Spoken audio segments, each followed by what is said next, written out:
சடங்குகளால் இடம்பெயரும் கடவுள். குடும்பங்களில், சமுதாயத்தில், பணியாற்றும் இடங்களில் பல பாரம்பரிய வழிமுறைகள் பின்பற்றப்படுகின்றன. அவற்றை ஏன் செய்கிறோம் என்பதற்கு காரணங்களும் உள்ளன. ஆனால் காலப்போக்கில் காரணங்கள் மறக்கப்பட்டு அல்லது மறைக்கப்பட்டு இப்படித்தான் செய்ய வேண்டும் என்ற கட்டாயமாக மாறும்போது அவை சடங்குகள் ஆகின்றன. இத்தகைய சடங்குகளும் சம்பிரதாயங்களும் கடவுளோடும் கோவிலோடும் இணைக்கப்படும் போது அவை இம்மியளவும் மாற்றப்பட முடியாத மதச்சடங்குகளாக மாறிவிடுகின்றன. பல வேளைகளில் இந்த சடங்குகளும் பாரம்பரியங்களும் கடவுளை விட முக்கியமான இடம்பெறும் ஆபத்தும் உள்ளது. இத்தகைய ஒரு ஆபத்தை பற்றி சிந்திக்க இந்த ஞாயிறு வாசகங்கள் நம்மை அழைக்கின்றன. வெறுமையான சடங்குகளை மதம் என்று சொல்லும் விபரீதத்தை ஆய்வு செய்ய இன்றைய வாசகங்கள் வாய்ப்பளிக்கின்றன. இன்றைய நற்செய்தியில் கழுவுதல் என்ற மரபு பற்றிய விவாதம் எழுகிறது. கழுவாத கைகளுடன் இயேசுவின் சீடர்கள் உண்பது பெரும் சர்ச்சையை உருவாக்குகிறது. சம்பிரதாய கழுவுதல் என்பது யூதர்கள் மத்தியில் மிக கவனமாக பின்பற்றப்பட்ட ஒரு சடங்கு. இன்றைய நற்செய்தியில் காணப்படும் வரிகள் இதனை உறுதி செய்கின்றன. மார்க்கு எழுதிய நற்செய்தி அதிகாரம் 7 இறைவசனங்கள் 3-4 முடிய.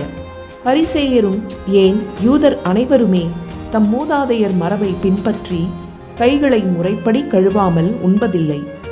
சந்தையிலிருந்து வாங்கியவற்றை கழுவிய பின்னரே உண்பர்.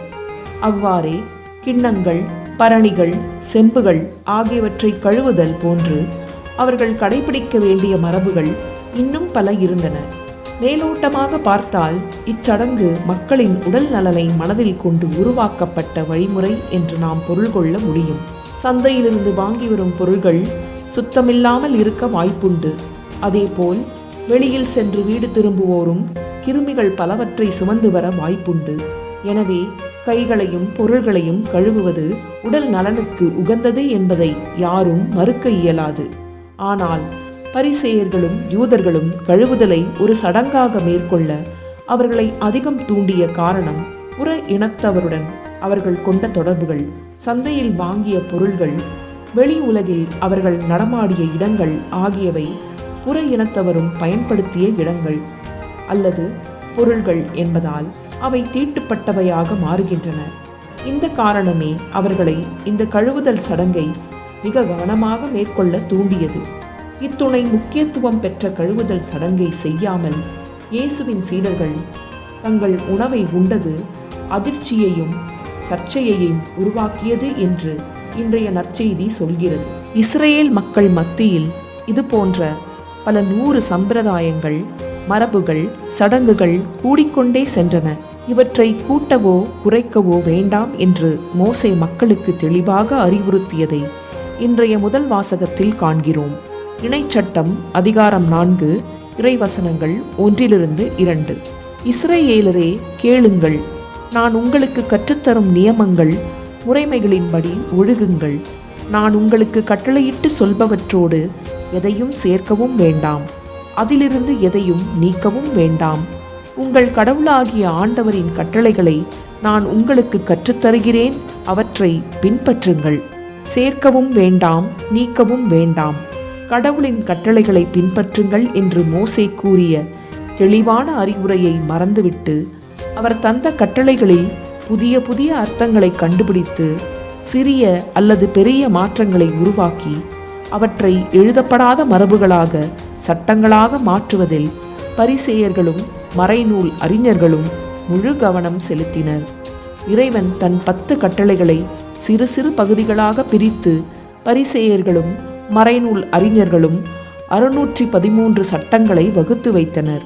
ஒரு சில மரபுகளின்படி 685 சட்டங்கள் இயற்றப்பட்டன என்று சொல்வோரும் உண்டு. சட்டங்கள், சாத்திரங்கள், சம்பிரதாயங்கள், மரபுகள் என்று பல பாரங்களை சுமந்து பழகி போகும் ஒரு சமுதாயம் விரைவில் இவற்றையே கடவுள் நிலைக்கு உயர்த்திவிடும் ஆபத்து உண்டு.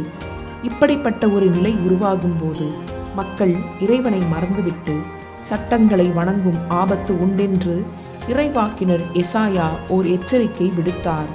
அந்த எச்சரிக்கையை இயேசு இன்றைய நற்செய்தியில் மீண்டும் நினைவுறுத்துகிறார். எசாயா தந்த எச்சரிக்கை இதுதான்: எசாயா அதிகாரம் 23 இறைவசனம் 13. என் தலைவர் கூறுவது இதுவே: வாய்ச்சொல்லால் இம்மக்கள் என்னை அணுகுகின்றனர், உதட்டினால் என்னை போற்றுகின்றனர், அவர்கள் உள்ளமோ என்னை விட்டு தொலைவில் இருக்கிறது. அவர்களது இறையச்சம் மனனம் செய்த வெறும் மனித கட்டளையை சார்ந்ததே. உண்மையான மதம் அல்லது சமயம் சார்ந்த வாழ்வு எப்படி இருக்க வேண்டும் என்பதை இன்றைய 2ஆம் வாசகத்தில் யாக்கோபு தெளிவாக கூறியுள்ளார். யாக்கோபு எழுதிய திருமுகம் அதிகாரம் 1 இறைவசனம் 27.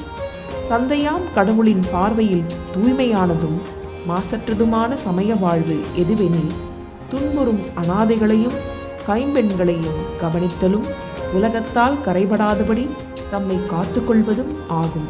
புனித யாக்கோபு வரையறுத்த இந்த சமய வாழ்வை தன் சொந்த வாழ்வாக மாற்றி வறியோருடன் மிக நெருங்கி வாழ்ந்த அன்னை தெரேசா செய்து வந்த பணியைக் கண்டு வியந்த ஒரு பத்திரிகையாளர் அவரிடம் ஒரு நாள், உங்களால் எப்படி இவ்வளவு மகிழ்வாக இப்பணிகளை செய்ய முடிகிறது என்று கேட்டார்.